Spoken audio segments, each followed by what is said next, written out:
derazamni tokchasiga qongan qora qarg'aga Kozim tushadi. 3 kundan beri u shu yerda. Qimirlamaydi. Ovozi ham chiqmaydi. Faqat menga tikilib turadi. Qop-qora ko'zlari xuddi ichimdagi dahshatni ko'rib turgandek yuragimga vahima soladi. Onamning aytishicha, qarg'a qadimdan olim va motam xabarchisi. Balki u menga ham olimim yaqinligini aytgani kelgandir. Kim biladi? Hammasi 3 kun oldin boshlandi.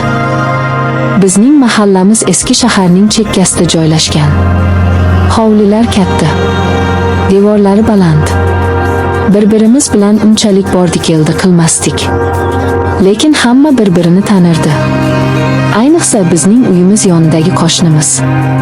Karim otani hamma hurmat qilardi. 80 qoralagan bu chol mahallaning eng keksa kishisi edi. Uning yoshidagilar allaqachon bu dunyoni tark etgan. U esa hali ham tetik, qaddi bukilmagan. Oppoq soqoli ko'ksiga tushgan. Egniga doim o'ziga yarashgan nimcha kiyib olardi. Har juma masjidga birinchilardan bo'lib borishini, 5 vaqt namozini kanda qilmasligini butun mahalla bilardi. Odamlar u bilan maslahatlashar, duosini olishga oshiqishardi. Nuroniy otaxon, shunday insonlar bor, dunyomiz tinch, derdi onam ham u kishini ko'rganda. Men ham Karim otani hurmat qilardim. Bolaligimda uning hovlisidan chiqmasdim. Kampiri Rayhon momo tirikligida hovlisi gulga to'la edi. Momo menga shirin kulchalar pishirib berardi. Karim ota esa ertaklar aytib berishni yaxshi ko'rardi. Uning ertaklaridagi qahramonlar doim yaxshilikka intilar, yovuzlik esa jazosini olardi. O'shanda uning ko'zlarida mehr va nur balqib turardi. Rayhon momo 5 yil oldin olamdan o'tdi. O'shandan beri Karim ota yolg'iz yashay boshladi. Farzandlari shaharda o'zlari bilan o'zlari bo'lib ketishgan.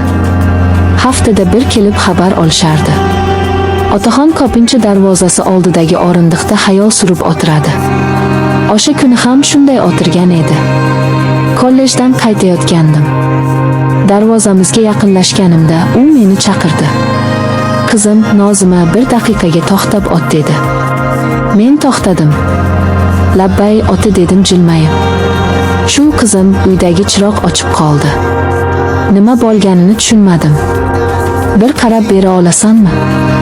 Kozim ham yaxshi ko'rmaydi, o'zing bilasan dedi u. Ko'nglimda hech qanday yomon shubha yo'q edi. Axir bu Karim ota-ku. Mahallaning obro'li nuroniy odami. Albatta ota, hozir kiyimlarimni almashtirib chiqay dedim.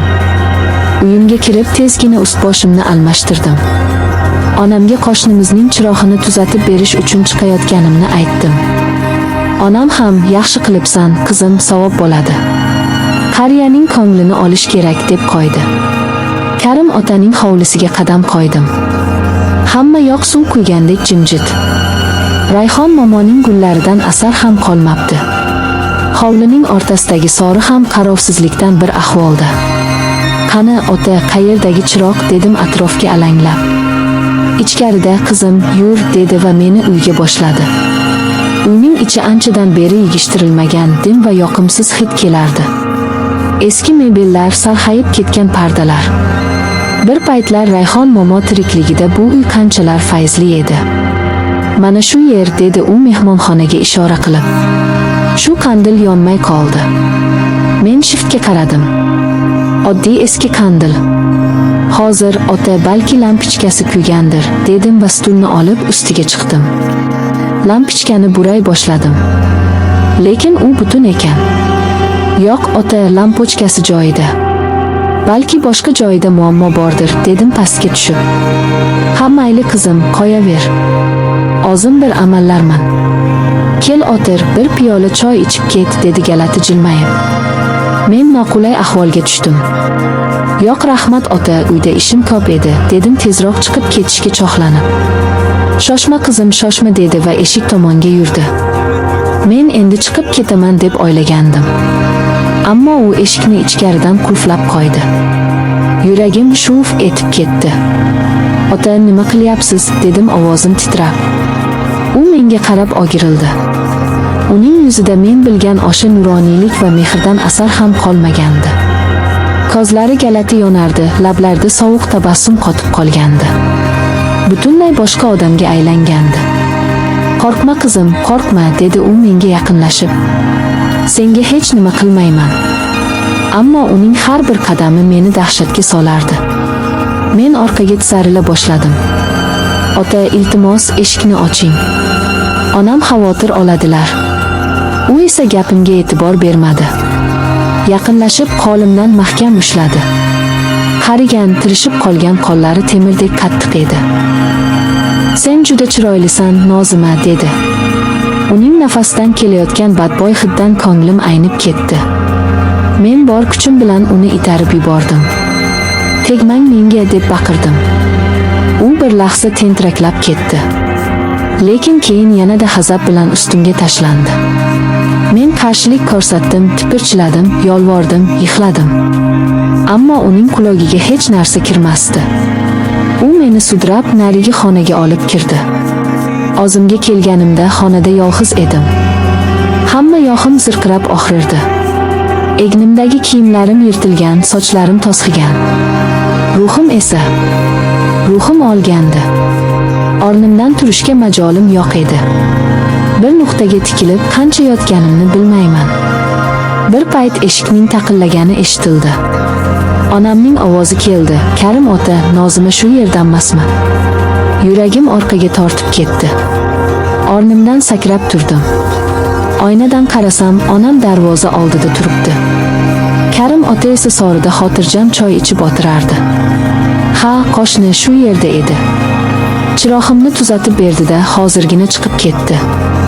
"Uylaringizga kirib ketgandir", dedi u xotirjamlik bilan. Onam unga ishonib orqasiga qaytdi. Men nima qilishni bilmasdim. Agar hozir chiqib hammasini aytsam, nima bo'ladi? Hech kim menga ishonmaydi. Hamma Karim otaga ishonadi. U nuroniy, taqvodor chol. Men nima deyman? Uning uyiga o'zim kirganman-ku. Qo'rquv, uyat, chorasizlik butun vujudimni qamrab oldi. Yig'lashga ham kuchim qolmagandi. Orqa eshikdan chiqib, devordan oshib o'z hovlimizga otdim. Hech kimga ko'rinmay xonamga kirib oldim. Eshikni qulflab, o'zimni karavotga tashladim. O'shandan beri xonamdan chiqmayman. Onamga o'zimni yomon his qilayotganimni aytdim. U bechora nima qilishini bilmay atrofimda girdi-kapalak. Doktor chaqirmoqchi bo'ldi, men ko'nmadim. Endi men uchun hamma narsa o'z ma'nosini yo'qotdi. Oynaga qaragim kelmaydi, o'zimdan o'zim nafratlanaman.